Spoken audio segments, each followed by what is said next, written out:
there. This is the book I would like to read for you. It is called A Chair for My Mother. If you look right here, this is the author and the illustrator. Author words, illustrator pictures. And the author and illustrator of this book is Vera B. Williams.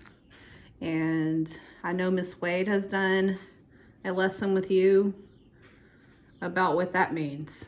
If you see that, that means the book has gotten an award. And that means that lots of people like it, so it's probably a pretty good bet. Once again, the title, A Chair for My Mother. Here's a close-up of the front cover. I'll go slowly so you can see the pictures.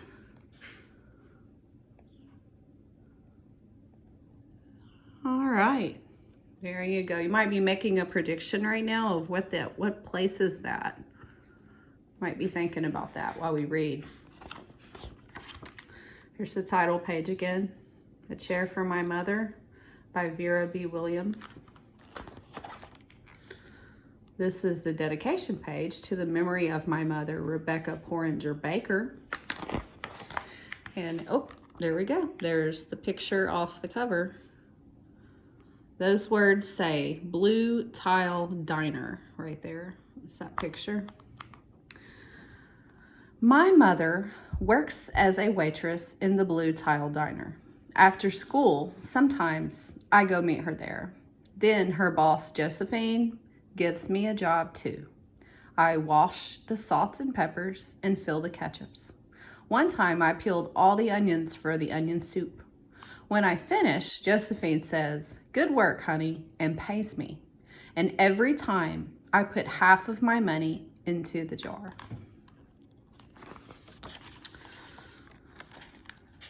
There's the next page. That is an illustration of the jar she was just talking about. And I see some money in there. Do you see that? See some money in there? It takes a long time to fill a jar this big. Every day when my mother comes home from work, I take down the jar. My mama empties all her change from tips out of her purse for me to count. Then we push all the coins into the jar. Sometimes my mama is laughing when she comes home from work. Sometimes she's so tired she falls asleep while I count the money into piles. Some days she has lots of tips. Some days she only has a little. Then she looks worried. But each evening, every single shiny coin goes into the jar. Now I want to make sure that you understand what tips means. That means she's a waitress. So somebody is ordering food from the diner that you saw in the picture, and the mom brings the food, and when the people pay the money for the food, they add a little extra for her. That's the tip. You pay someone that's waiting on you, the waitress, to bring you the food and take care of you and serve you. So that's where this money is coming from. Give you a good chance to look at this picture. See what you see there? Can you see what they're doing? See that? Okay. We all sit in the kitchen to count the tips. Usually Grandma sits with us too. While we count, she likes to hum. Often, she has money in her old leather wallet for us. Whenever she gets a good bargain on tomatoes or bananas or something she buys, she puts by the savings and they go into the jar. Ooh, what is that? What is that?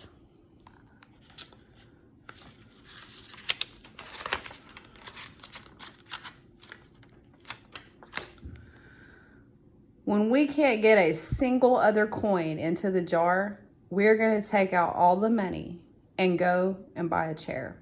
Yes, a chair. A wonderful, beautiful, fat, soft armchair. We will get one covered in velvet with roses all over it. We're going to get the best chair in the whole world. That is because our old chairs burned up. There was a big fire in our house.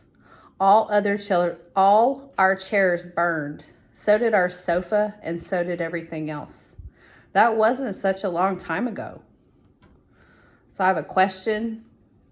I'll make sure that you understand what you're reading. Remember our comprehension. And the question is, what happened to all of their stuff? So we'll talk about that when we have our meeting.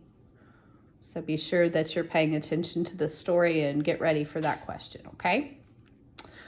All right, I want to tell you what's going to happen next. When we go to this page, this is actually going back in time before the fire. So this isn't what happened next. This is going back. So I want to make sure that you know that when I'm reading. My mother and I were coming home from buying new shoes. I had new sandals. She had new pumps. We were walking to our house from the bus. We were looking at everyone's tulips. She was saying she liked red tulips, and I was saying I liked yellow ones. Then we came to our block. There's the picture one more time.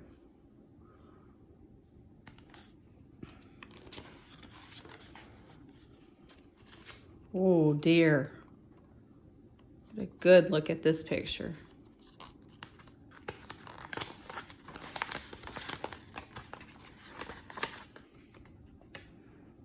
What is going on? What do you see in that picture? Right outside our house stood two big fire engines. I could see lots of smoke. Tall orange flames came out of the roof. All the neighbors stood in a bunch across the street. Mama grabbed my hand and we ran. My Uncle Sandy saw us and ran to us. Mama yelled, "Where's Mother?" I yelled, "Where's my grandma?" My Aunt Ida waved and shouted, "She's here, she's here, she's okay, don't worry." Grandma was all right. Our cat was safe too, though it took a while to find her. But everything else in our whole house was spoiled. I'm going to show this picture so you can see where the cat was. It says it took them a minute to find it. That fire sounded scary. How do you think they felt after the fire? That's another thing we'll talk about when scary things happen. All right, here we go. Ready?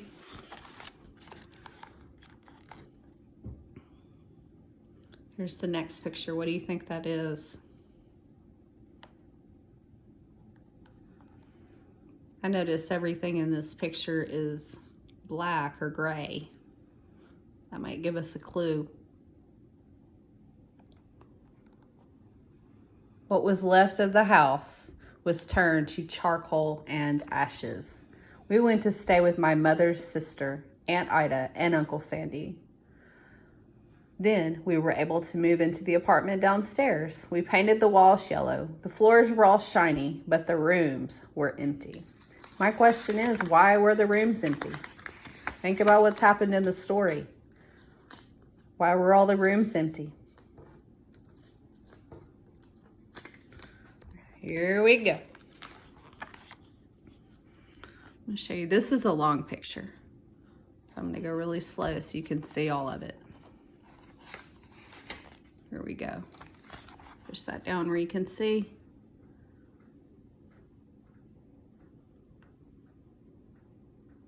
Alrighty. Headed back. And here's the words that go with it. The first day we moved in, the neighbors brought pizza and cake and ice cream, and they brought a lot of other things too. The family across the street brought a table and 3 kitchen chairs. The very old man next door gave us a bed from when his children were little. My other grandpa brought us his beautiful rug. My mother's other sister, Sally, had made us red and white curtains. Mama's boss, Josephine, brought pots and pans, silverware, and dishes. My cousin brought me her own stuffed bear. Everyone clapped when my grandma made a speech.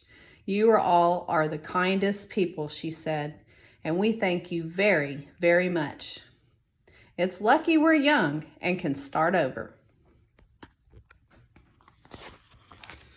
Oh, look at this, guys. Look what's happened. Look what's happened. That was last year, but we still have no sofa and no big chairs. When Mama comes home, her feet hurt. "There's no good place for me to take a load off my feet," she says. When Grandma wants to sit back and hum and cut up potatoes, she has to get as comfortable as she can on a hard kitchen chair.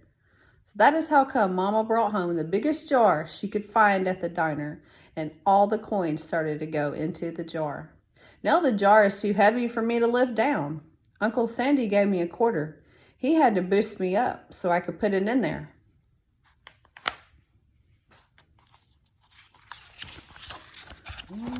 Okay, and before we read, I want to show this picture. And I want you to think about the setting in this picture.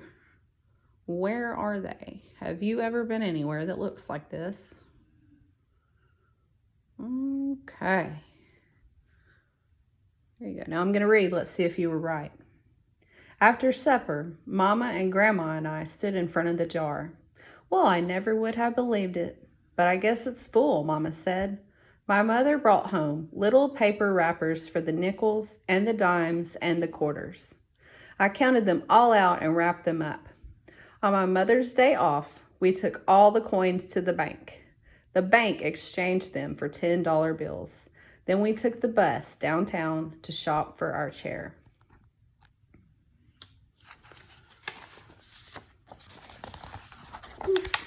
Sorry, I skipped a page. There we go. Here's where we are. Okay. You can see where they are now. Right where they said they're going. We shopped through 4 furniture stores. We tried out big chairs and smaller ones, high chairs and low chairs, soft chairs and harder ones. Grandma said she felt like Goldilocks and the 3 bears trying out all the chairs.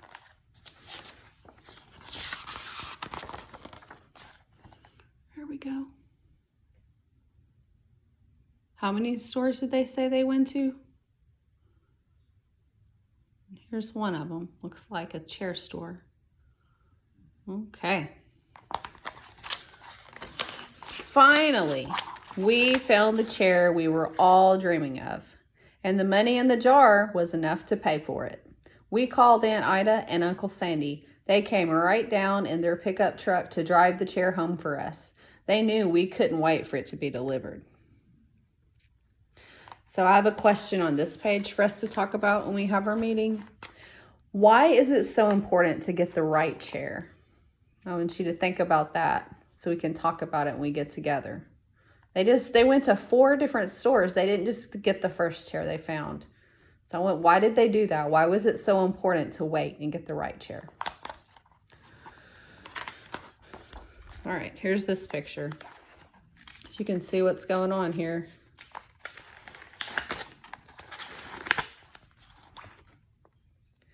I tried out our chair in the back of the truck. Mama wouldn't let me sit there while we drove, but they let me sit in it while they carried it up to the door. So I have a question here. Why wouldn't Mama let her ride in the back of the truck in that chair? I think you know the answer to that. We'll talk to it. We'll talk about it when we have our meeting about this book. And then look. Here's the picture when they got the chair. We set the chair right beside the window with the red and white curtains. Grandma and Mama and I all sat in it while Aunt Ida took our picture. Now Grandma sits in it and talks with people going by in the daytime. Mama sits down and watches the news on TV when she comes home from her job. After supper, I sit with her, and she can reach right up and turn off the light if I fall asleep in her lap.